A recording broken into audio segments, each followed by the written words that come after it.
concerning the U.S. economy. Official figures show that What's more than hyperventilation?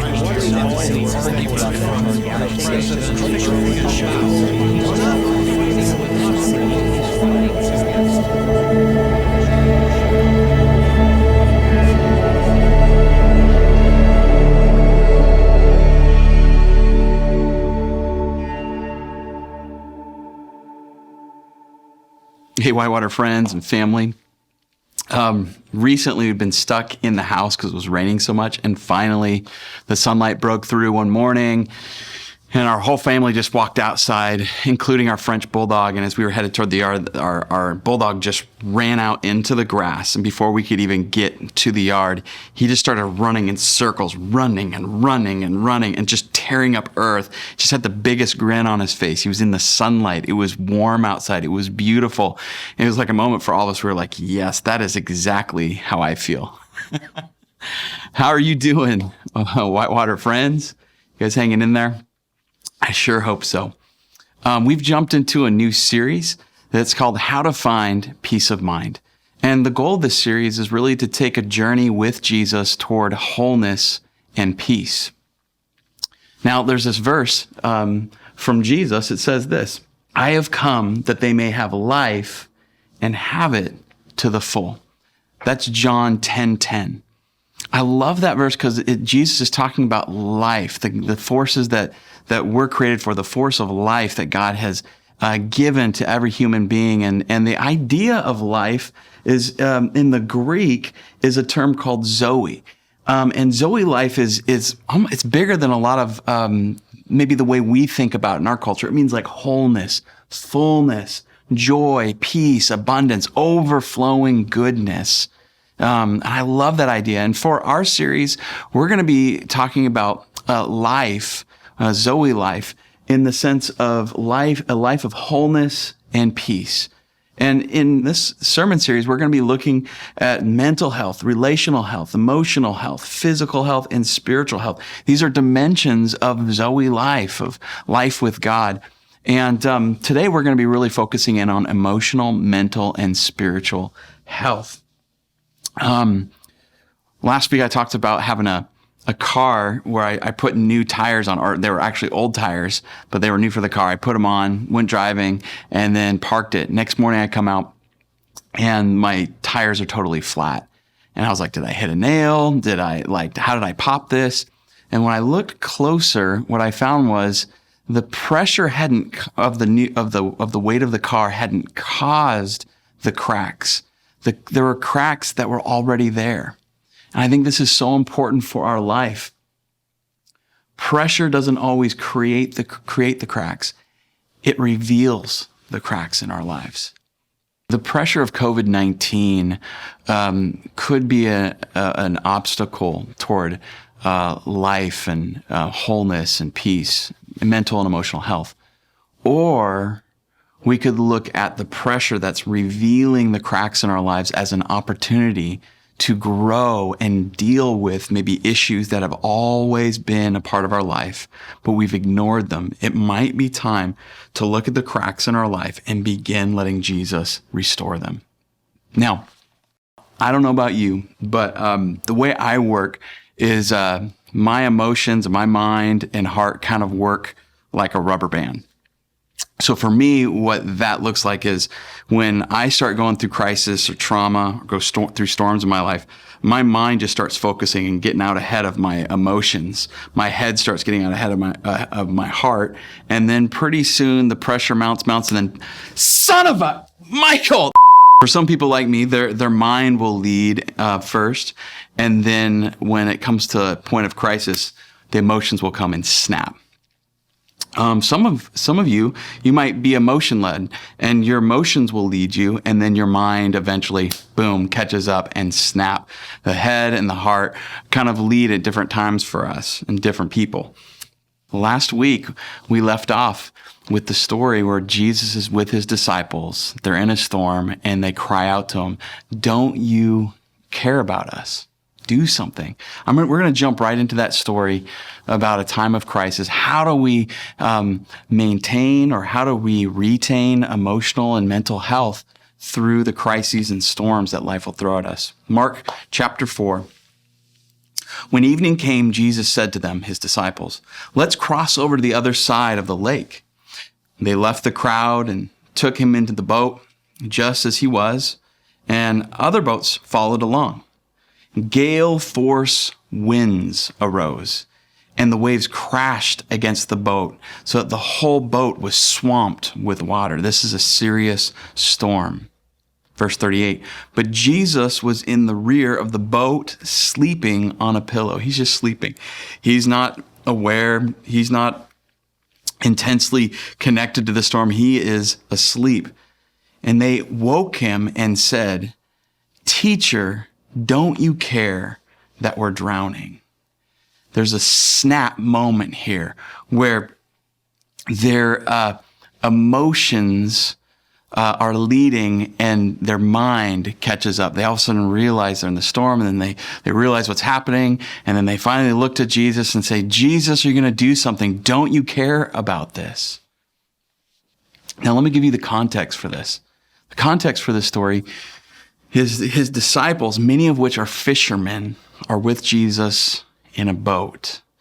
This means that Jesus is in their world. I mean, these fishermen have grown up on the Sea of Galilee. They know the sea. They know how to fish. They know the storms that come up. And his disciples, many of them who are fishermen, are terrified.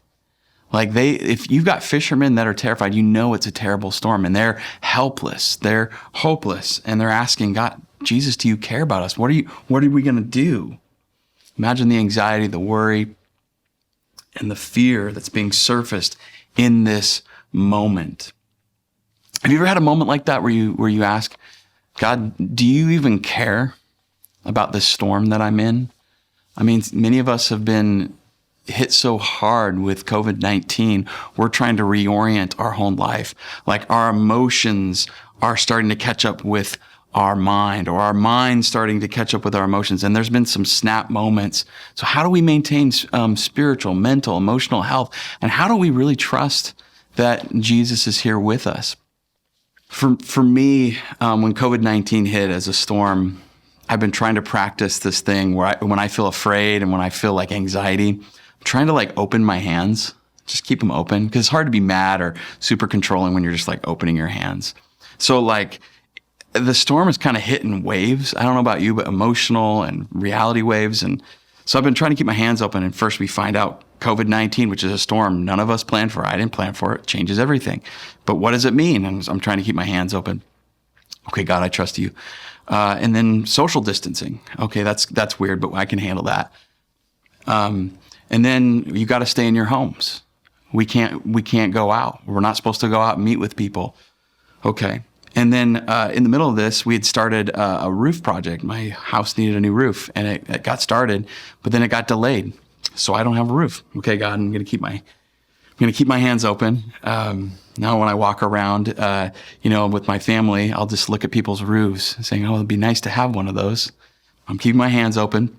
And then out of nowhere, a literal storm hit that wasn't predicted in the weather, and without us having a roof. I'm trying to keep my hands open, God. And I walk out in the morning and I see stains of wet water coming through my ceiling. Okay, God, my hands are open. And then I hear from downstairs, "Wes, don't bite me." Novella comes running up. "Dad, Wes is biting again." Hands open. Sarah comes in. "The car's not working." What? Hands open. And just thing after thing. And then we find out we have some friends that have been hit by COVID-19. Okay, God, I'm trying to keep my hands open. We have friends who are losing their jobs because of COVID-19, losing potentially their businesses. And it's there's moments where you're just are you kidding me? God, don't you care? And it's really hard to keep my hands and heart open through every wave of the storm. Have you ever felt like that? And in those moments when the disciples are in this storm yelling at Jesus, "Don't you care that we're drowning?" That's really the question of, Jesus, are you really good? do you really care? And I want to look at the rest of the story. What does this story teach us about the goodness and power of Jesus? So here's how Jesus responds to their cry. Verse 39, he got up and gave orders to the wind. His disciples might have been expecting him to give orders to them. Like, what do we do right now? Can you give us the right plan, the right action plan? Can you control the boat? And Jesus ignores the boat, ignores giving instructions to them, and he instructs the storm. And he said to the lake, silence, be still.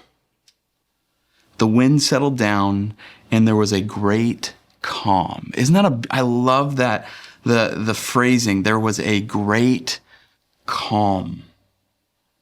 And Jesus turns toward his disciples who are just like, these fishermen, someone probably got wooden teeth. I imagine one with like a eye patch, one with a wooden leg. They're terrified on this lake. And Jesus asked them, why are you frightened? Don't you have faith yet? I'm sure Jesus is saying that with a little bit of like a twinkle in his eye. Why are you so frightened? Why are you so afraid? Why don't you have faith yet? He's saying, don't you know who I am? Have you forgotten who is in the boat with you? Have you forgotten who is in the storm with you? Not only am I a teacher, not only am I a mentor to people, but I command the natural world around you. I am in control of the worst storms. We all have questions in the storm. It often comes down to, God, are you good? God, where are you? How are you at work in all of this? And there's a verse in Psalms 145, verse 8. It says this, the Lord is gracious and compassionate, slow to anger and rich in love.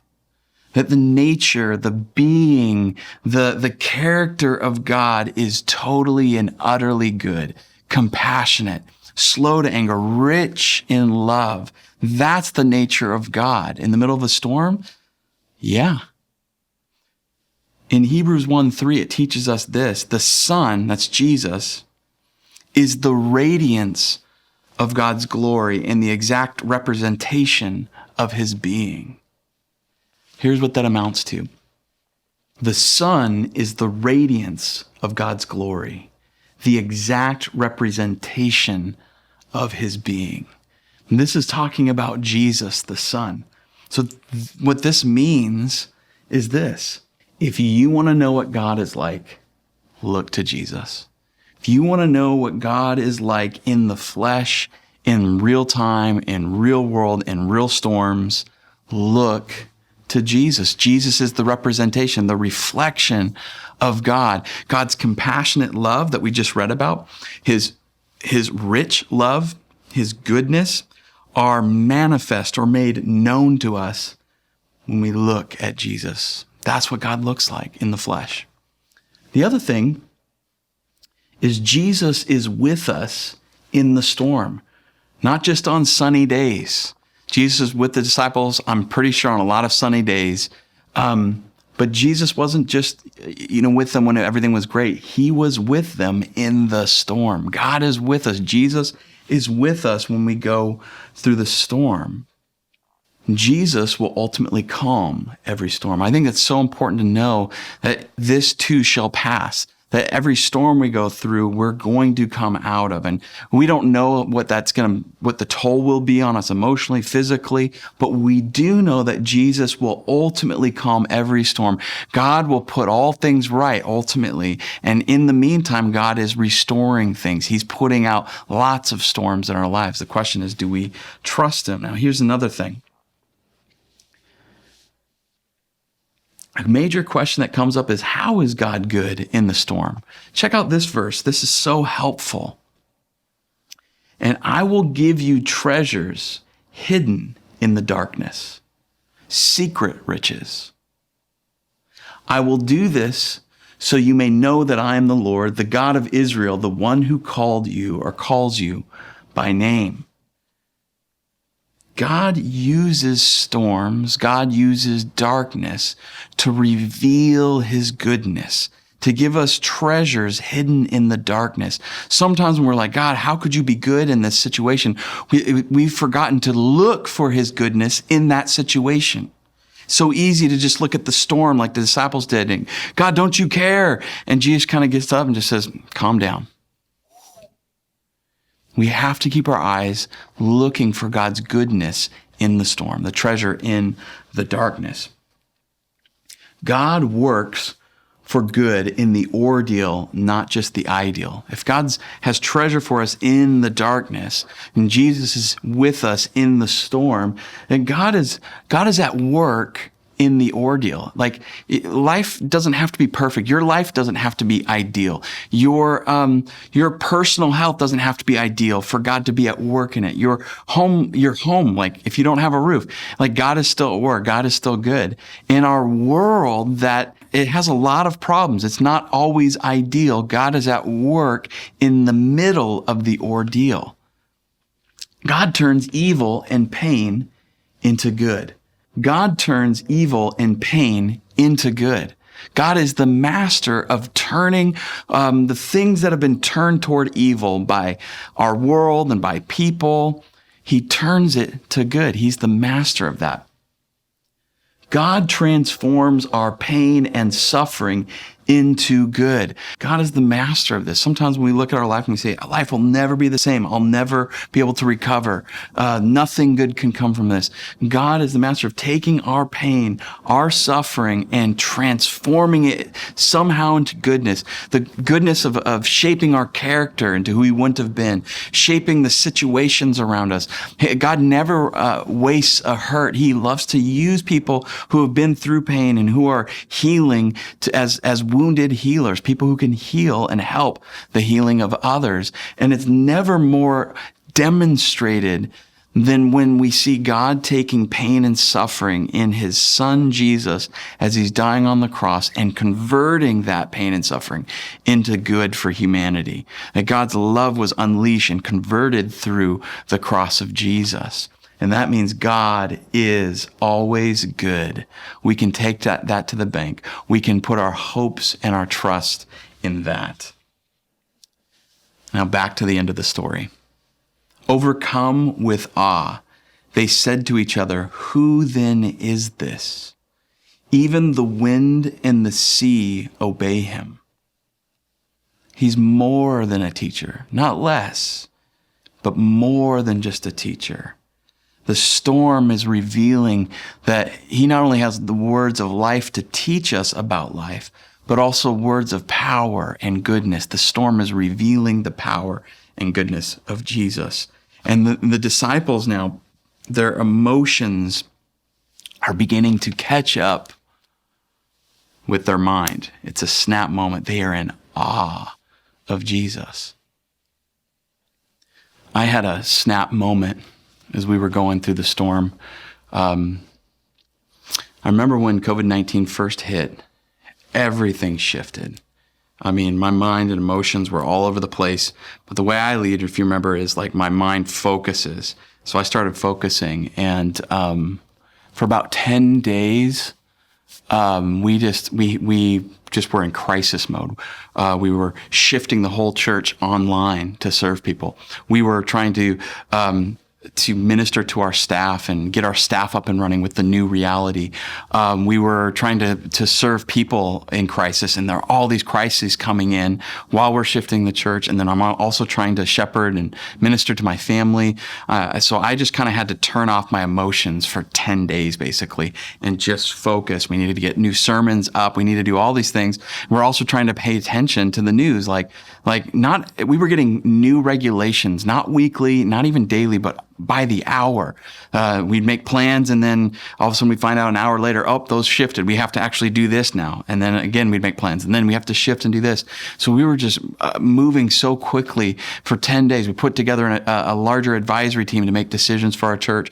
We put together a communication strategy internally, externally. We put together a team that was going to find ways to do community care, to serve our community in this time of change and crisis. And we were just focused and working so hard. And all of a sudden on that 10th day, I remember, and I'll just be honest, it was like, I'd been a few days since I had taken a shower, and I was like, I need to take a shower. And as I got in, like all of a sudden my mind had stretched as far as it could for my emotions, and it snapped. Like there was this moment where my emotions just came flooding in.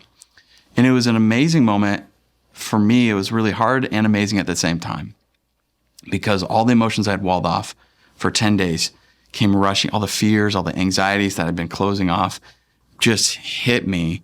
But at the same time, in the middle of this storm, in the middle of this moment, the goodness of God hit me at the same time. And I just wept. And I don't normally cry, but I was in the shower and I couldn't control myself. All of a sudden, just all the ways the goodness of God had prepared us for this moment hit me.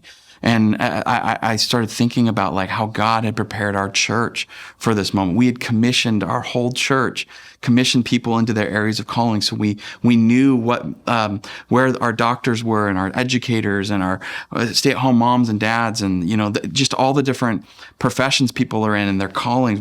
We had commissioned people there. We knew where they were. So we were able to mobilize our church. God had prepared us. I thought about a year and a half to 2 years earlier with our team. We had talked with Mike and Scott about putting together a creative space and beginning to create a library of digital videos of hope and help for people. And so we had a place to do film like this. God had prepared us for that. Each leader that had been brought on, like it was like for this moment, for such a time as this, God had prepared us for this crisis. There were pastors and business leaders in the community and nonprofit leaders in the last year I've been building relationship and partner with. And then all of a sudden the crisis hit. It was like everything accelerated. The partnerships accelerated. We needed each other. There were just these moments where even the new place, the new building we're in, and the partnership and friendship we have with Farm 12 and Step by Step and Krista Linden, just all these things converged. I just remember being in the shower, and in the middle of the storm, my emotions connecting with my mind and my head connecting with my heart. Also, the goodness of God collided with the storm, and I just wept. And I just want to encourage you, if you are having any of those moments and your emotional health feels frayed and deteriorated, your mental health might feel frayed and deteriorated, remember to look for the treasures in the darkness. Remember who is with you in the storm.